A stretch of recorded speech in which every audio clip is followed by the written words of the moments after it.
मागील तासाला आपण करणी म्हणजे काय आणि करणीमध्ये सजातीय करणी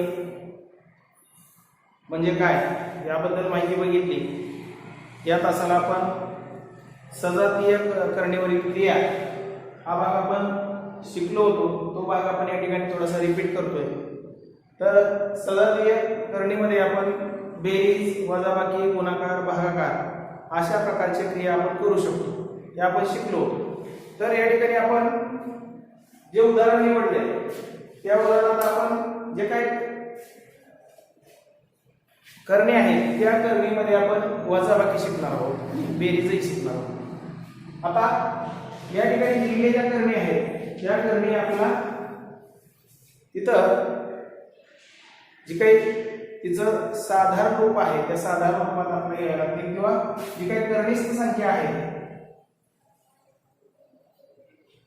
म्हणजे पाया, करणीचा पाया तो समान करावा लागेल। आता 8 करणे 5 अधिक हे 20 म्हणजे काय आहे, तर 20 म्हणजे 4 गुणिले 5 आहे।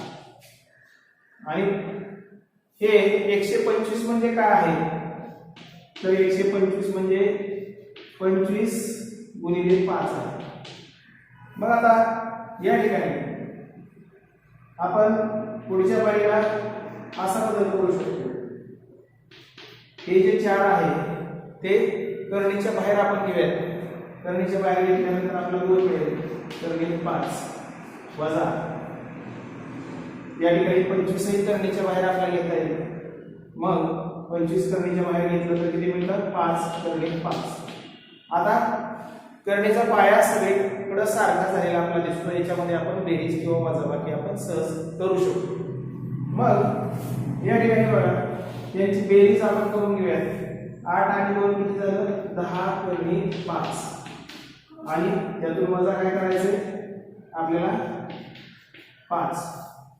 मग या ठिकाणी ही जी वजाबाकी आहे करणीस्थ संख्या किंवा पाया समान असताना आपण जे काही करणीचे सहगुणक आहेत त्यांच्यामध्ये आपण बेरीज वजाबाकी करू शकतो।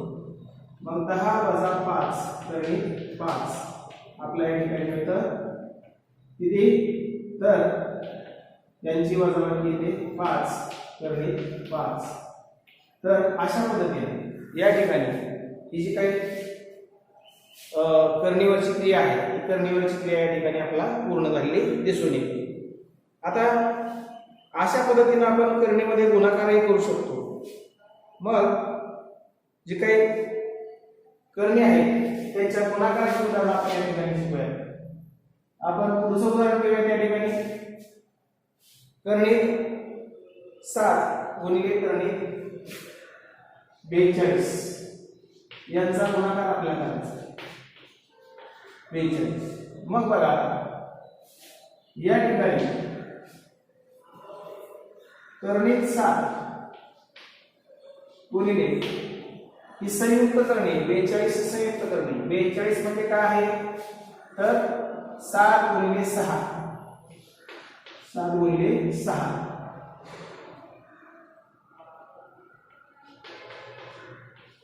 6। आता दोन्ही ठिकाणी करणीस्थ संख्या आपल्याला इथेही 7 आहे आणि इथेही 7 आहे, दोन्ही ठिकाणी आपलं 7 7 आपल्याला मिळतंय। मग अशा वेळेला यांचा वर्ग म्हणजे यांचा गुणाकार किती मिळतो, करणीच्या बाहेर 7 आणि करणीय संख्या किती राहते, तर 6। म्हणजे आपलं उत्तर जे आहे ते उत्तर या पद्धतीने आपल्याला मिळतं। किंवा हा गुणाकार आपण या पद्धतीने करू शकतो, सर्वच ज्या संख्या आहेत त्या सर्व संख्या म्हणजे करणी 7 असेल आणि करणी 42 असेल, या सर्व संख्या आपण एकाच करणीत टाकू शकतो। म्हणजे कसं, तर 7 गुणिले 42 म्हणजे 7 गुणिले 6 आणि मग तुम्हाला इतर करणीच्या बाहेर 7 काढता येईल आणि तुमचं उत्तर मिळेल 7 करणे 6। तर अशा पद्धतीने तुम्ही कुठल्याही मार्गाने उदाहरण सोडवू शकता। आता पुढचं उदाहरण आपण घेऊया भागाकाराचं। समजा आपल्याला उदाहरण दिलेले 125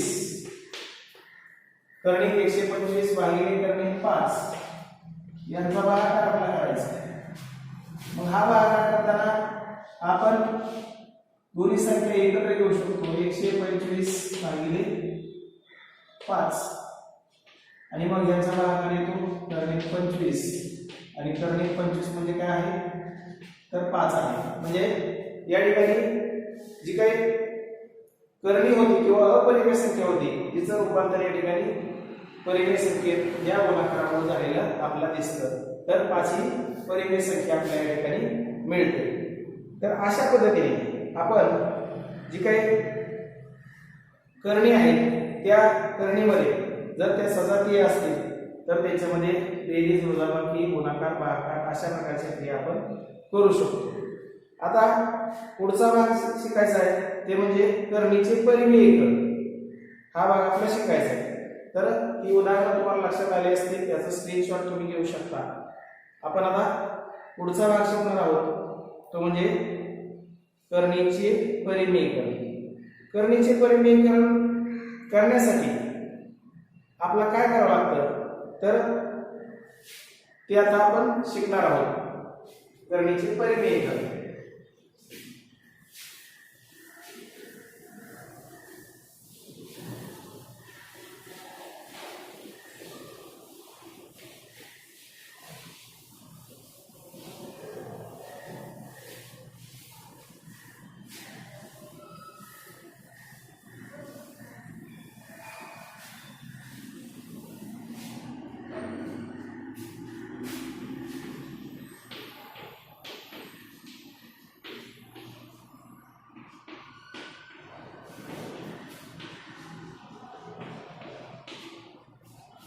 आता करणीचं परिमेयीकरण म्हणजे नेमकं काय तर एखादी करणीची संख्या असेल. आता या ठिकाणी आपण समजा 5 कर्णिक 2 अशी संख्या तर हिचं परिमेयीकरण करायचं आहे आपल्याला. मग परिमेयीकरण करण्यासाठी काय करावं लागतं तर परिमेयीकरण करण्यासाठी जे काही कर्निष्ठ संख्या आहे त्या कर्निष्ठ संख्येनेच त्या संख्येला गुणावं लागतं. म्हणजे त्या संख्येला आपण परिमेयीकरण गुणक असं म्हणतो. परिमेयीकरण गुणक कारण 5 कर्णिक 2 चा परिमेयीकरण गुणक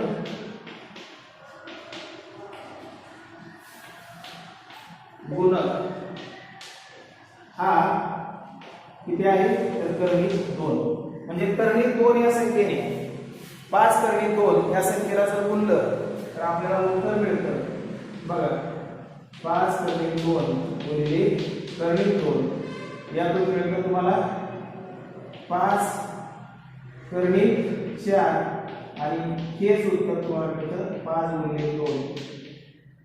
आपला उत्तर मिळालं 10. 10 ही परिमेय संख्या आहे. म्हणजे कर्णिक 2 हा परिमेयीकरण गुणक असल्याचं आपल्या या ठिकाणी लक्षात येतं. या ठिकाणी 2 हा परिमेयीकरण गुणक आहे हे या ठिकाणी आपल्याला लक्षात येतं. तर अशा प्रकारे आपण समजा दुसरी एखादी संख्या निवडली. समजा कर्णिक 8 आहे आणि ह्याचं परिमेयीकरण करायचं आहे आपल्याला. हे दुसरं उदाहरण कर्णिक 8 चं परिमेयीकरण करायचं आहे. आपल्याला माहिती आहे 8 म्हणजे काय आहे तर 8 म्हणजे आपल्याला माहिती आहे 4 गुणिले 2 आहे. मग तेच म्हणजे काय आहे तर 2 कर्णिक 2 आहे. मग आता याचा परिमेयीकरण गुणक किती येतो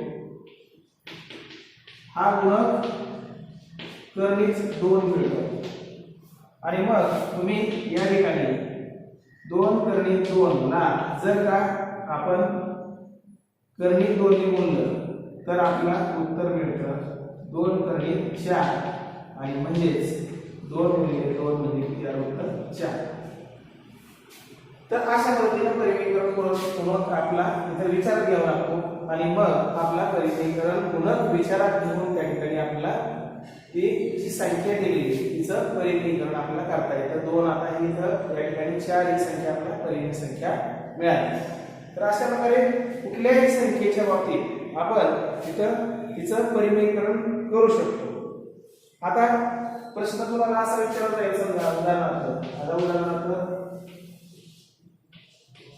ही संख्या आहे, वर्गमूळ 27 किंवा करणी 27 अशा प्रकारची संख्या आहे आणि या संख्येचं तुम्हाला काय करायचं आहे, परिमेयीकरण गुणक शोधायचं आहे. मग परिमेयीकरण गुणक कसा शोधायचा, तर तुम्हाला ही जी काही करणी आहे संयुक्त ती साध्या करण्यात रूपांतर करावं लागेल. मग ती कशी होते, तर 27 म्हणजे काय आहे, तर 9 गुणिले 3 आहे आणि तेच काय आहे, 3 करणे 3 आहे. मग या संख्येचा परिमेयीकरण गुणक किती येतो, करणे 3. मग अशा पद्धतीनं आपल्या या ठिकाणी लक्षात येतं की जे काही परिमेयीकरण गुणक आहे तो परिमेयीकरण गुणक आपला मिळवता येतो. म्हणजे करणी 3 हा या 27चा करणी परिमेयीकरण गुणक आहे हे आपल्याला लक्षात येतं. म्हणजे तुम्ही जर आता ह्या संख्येला तुम्ही जर का करणी 3 ने गुणलं तर तुम्हाला उत्तर मिळतं 3 गुणिले 3 म्हणजेच 9. अशा पद्धतीचं उत्तर या ठिकाणी तुम्हाला मिळालेलं दिसून येतं. तर अशा पद्धतीने आपण कुठल्याही संख्येचा परिमेयीकरण गुणक काढू शकतो. आता तुम्हाला समजा एखादं उदाहरण असं विचारलं जाईल की छेदाचे परिमेयीकरण करा, अशा प्रकारचा प्रश्न तुम्हाला विचारला जाईल. तर तिथं सुद्धा आपल्याला छेदाचं परिमेयीकरण सुद्धा करता येईल. छेदाचे परिमेयीकरण सुद्धा आपल्याला करता येईल. ते कसं बघा, आता संख्या दिली आहे आपल्याला 1 छेद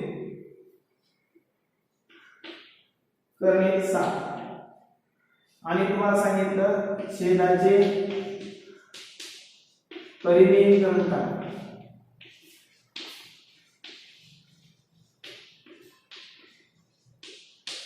फक्त छेदाचं परिमेयीकरण करायला सांगितलं. तर या ठिकाणी ही जी काही करणी आहे त्या करणीत फक्त छेदाचे परिमेयीकरण करायचे आपल्याला. मग आता या ठिकाणी आपण ही जी संख्या विचारात घेतली 1 छेद करणे 7, तर ह्याचा परिमेयीकरण गुणक किती आहे, तर या ठिकाणी करणे 7 या संख्येचा परिमेयीकरण गुणक करणे 7 आहे. मग म्हणजे करणी 7 ला जर तुम्ही करणी 7 ने गुणलं तर तिचा वर्ग आपला मिळतो, म्हणजेच ती करणीतनं संख्या बाहेर निघू शकते. मग आपण या ठिकाणी आता याचा गुणक परिमेयीकरण गुणक मिळाला आपला करणी 7. मग आपण या ठिकाणी नुसतं करणी 7 ला म्हणजे छेदाला आपण करणी 7 ने भागू शकत नाही, अंश आणि छेदाला आपण करणी 7 ने या ठिकाणी गुणू शकतो किंवा भागू शकतो, हे आपल्याला माहिती आहे.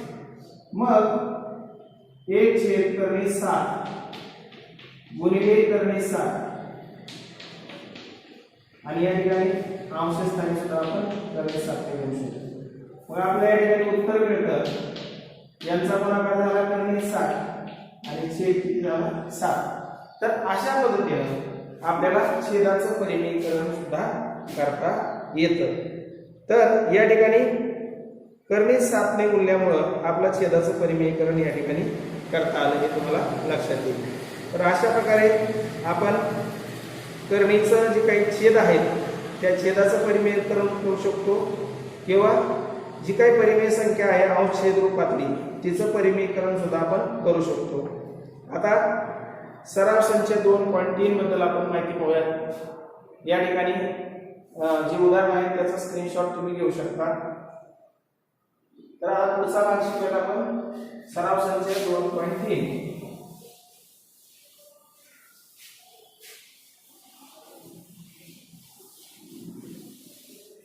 आपण पहिल्यांदा कोटी ओळखा म्हणून असा प्रश्न दिलेला आहे सराव संचामध्ये.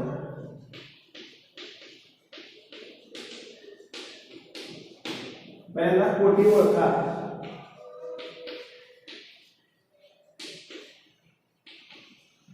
असा प्रश्न दिलेला. तर कोटी कशी ओळखायची हे आपण यापूर्वी शिकलो आहे.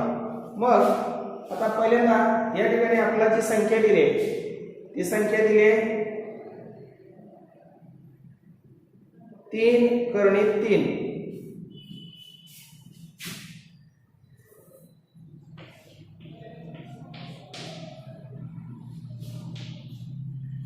तर अशा पद्धतीने आपल्याला या ठिकाणी संख्या दिली. मग ही संख्या जी आहे या संख्येत तुम्हाला कोटी ओळखायची आहे. मग या करणीची कोटी किती? तर या करणीची कोटी आपण ठरवू शकतो. या करणीची जी कोटी आहे ती किती आहे? 3 आहे. या करणीची कोटी किती आहे? 3 आहे. म्हणजे कोटी ठरवण्यासाठी आपल्या लक्षात येतं की ज्या काही करणे आहेत त्या करणीच्या बाबतीत तिथं जी काही n ची किंमत आहे, n ची किंमत म्हणजे काय असते? ही कोटी असते. n ची किंमत म्हणजे कोटी असते. तर अशा प्रकारे कोटी ओळखा म्हणून प्रश्न दिलेला आहे. तिथं तुम्ही कोटी ओळखू शकता. आता समजा एखादी संख्या अशी दिली, आता दुसरं उदाहरण दिले आहे 5 करणे 12 असं दिलं आहे. या ठिकाणी कोटी किती आहे? तर या ठिकाणची कोटी n ची किंमत 2 आहे. म्हणजे कोटी या ठिकाणी 2 आहे हे आपल्याला लक्षात येईल. म्हणजे n च्या ठिकाणी जी किंमत दिली आहे ती किंमत म्हणजे त्या करणीची कोटी हे तुम्हाला माहित आहे. तर अशा प्रकारे हा पहिला प्रश्न तुम्ही एकूण 5 उदाहरणं आहेत ती 5 उदाहरणं तुम्ही सोडवू शकता. आता पुढचा जो प्रश्न आहे आपला तो आहे ज्या काही संख्या दिल्या आहेत त्यापैकी कोणत्या संख्या करणे आहेत हे आपल्याला ओळखायला सांगितले. म्हणजे करणे आहेत किंवा नाही हे आपण ओळखू शकतो. तर या ठिकाणी आपण त्या उदाहरणाचा अभ्यास करूया. करणे आहे किंवा नाही ते ओळखा.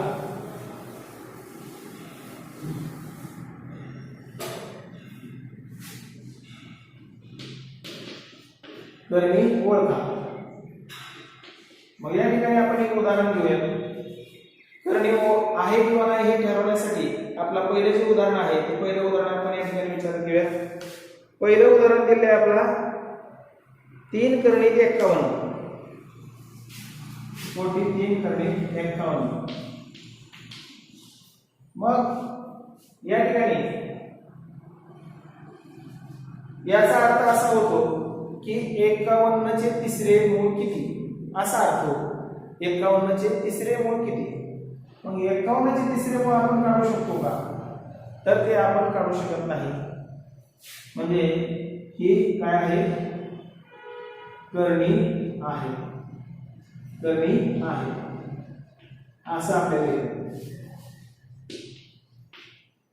पण आता समजा दुसरं उदाहरण तुम्हाला दिलं कोटी 4 करणे 16. मग कोटी 4 करणे 16 या ठिकाणी कोटी 4 असताना याचा अर्थ असा होतो की 16 चे चौथे मूळ किती? 16 चे चौथे मूळ किती? मग 2 गुणिले 2 गुणिले 2 गुणिले 2 वेगवेगळे 4 4 1 4 4 2 8 8 2 8 8 गुणिले 16. मग या ठिकाणी करणे 16 चं चौथं मूळ जर काढायचं म्हटलं तर चौथं मूळ आपल्याला या ठिकाणी किती मिळतं? तर चौथं मूळ या ठिकाणी मिळतं किती? 2. आणि त्यामुळं या ठिकाणी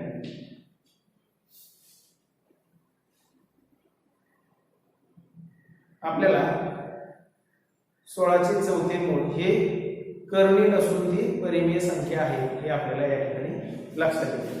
तर अशा पद्धतीने आपण उदाहरण सोडवू शकतो. आता हे झालं दुसऱ्या प्रश्नाबद्दल. तिसऱ्या प्रश्नात आपल्याला करणीचे सोपे रूप द्या म्हणून सांगितलेले. करणे तुम्हाला संयुक्त करणे दिले आहेत आणि सोप्या रूपात त्या लिहायच्या आहेत. तुम्हाला ज्या करणे दिले आहेत त्या करणे तुम्हाला सोप्या रूपात लिहायचे आहेत. सोपे रूप द्या असा प्रश्न आहे आपला तिसरा.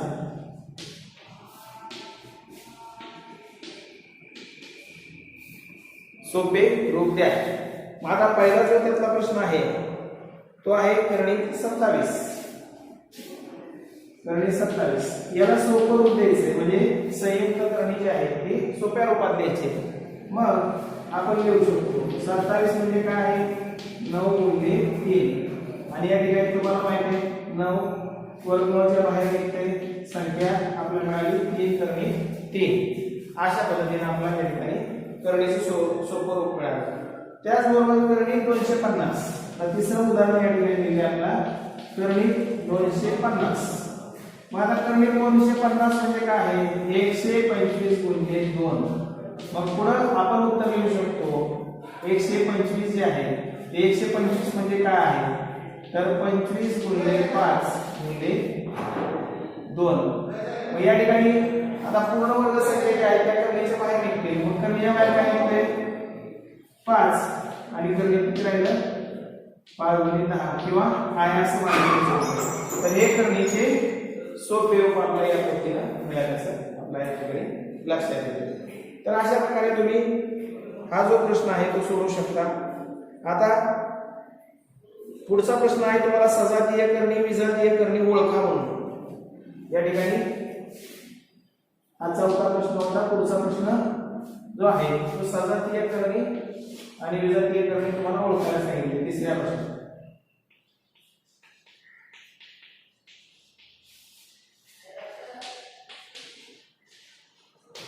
या ओळखायचे आपल्याला. तर आता ज्या करणी दिल्या आहेत त्या सजातीय आहेत का ते आपण ओळखू शकतो. आता उदाहरणार्थ आपण करणी 52 आणि करणी 13 अशा संख्या आपल्याला दिली. त्या सजातीय करणी आहेत का किंवा दिलेल्या ज्या करणी आहेत त्या विजातीय करणी आहेत का हे आपल्याला ओळखायचं. मग कसं ओळखायचं तर 52 म्हणजे काय आहे करणी 4 गुणिले 13 आणि हे काय आहे 13. मग हीच करणी आपल्याला काय मिळते 2 करणी 13 आणि करणी 13. या ठिकाणी ह्या करणीची जी कोटी आहे ती कोटी समान आहे, पाया समान आहे किंवा कर्णिस्थ संख्या सारखी आहे आणि म्हणून ह्या काय आहेत सजातीय करणी.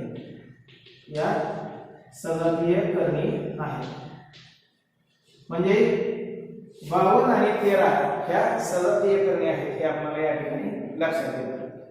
आता दुसरं उदाहरण आपण विचार करूया 18 4 करणी 18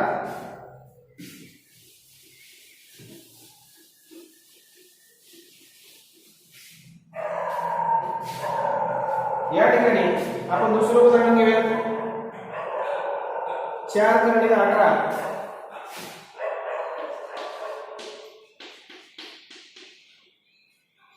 आणि 7 करणी 2 अशा प्रकारचं उदाहरण आपण या ठिकाणी विचारात घेतलं. तर या उदाहरणात या ठिकाणी कर्णिस्थ संख्या सारख्या आहेत का त्या सजातीय आहेत का याचा विचार आपण करणार आहोत. मग आपण या ठिकाणी 4 18 म्हणजे काय आहे तर 18 म्हणजे 9 दुनी 18 आणि 7 करणी 2. आता नवी संख्या करणीच्या बाहेर निघते 4 गुणिले 3 करणी मिळालं 2 7 करणी 2 12 करणी 2 आणि 7 करणी 2. या ठिकाणी करणीची कोटी समान आहे.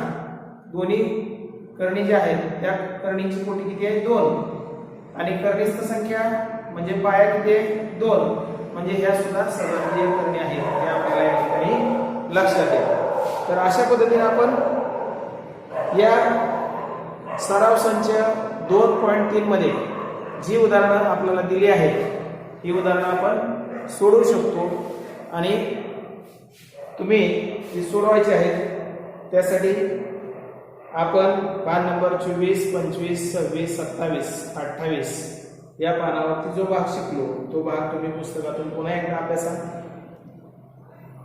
या ठिकाणी आपण थांबणार आहोत. त्या सराव संचाच्या संदर्भात तुम्हाला काही अडचण असेल तर आपण त्या अडचणी पुढील तासाला आपण सोडूयात. जर तुम्हाला सराव संच सोडवताना काही अडचणी आल्या तर मला वैयक्तिक फोन करायचा आहे आणि या प्रश्नाची अडचण आहे म्हणून तुम्ही विचारू शकता.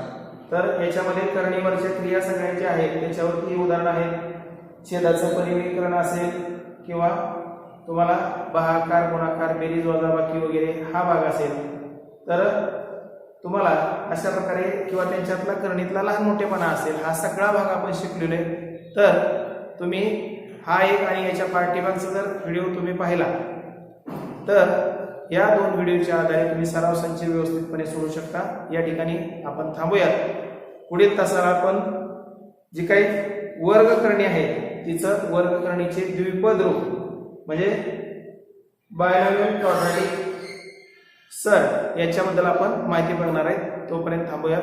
धन्यवाद.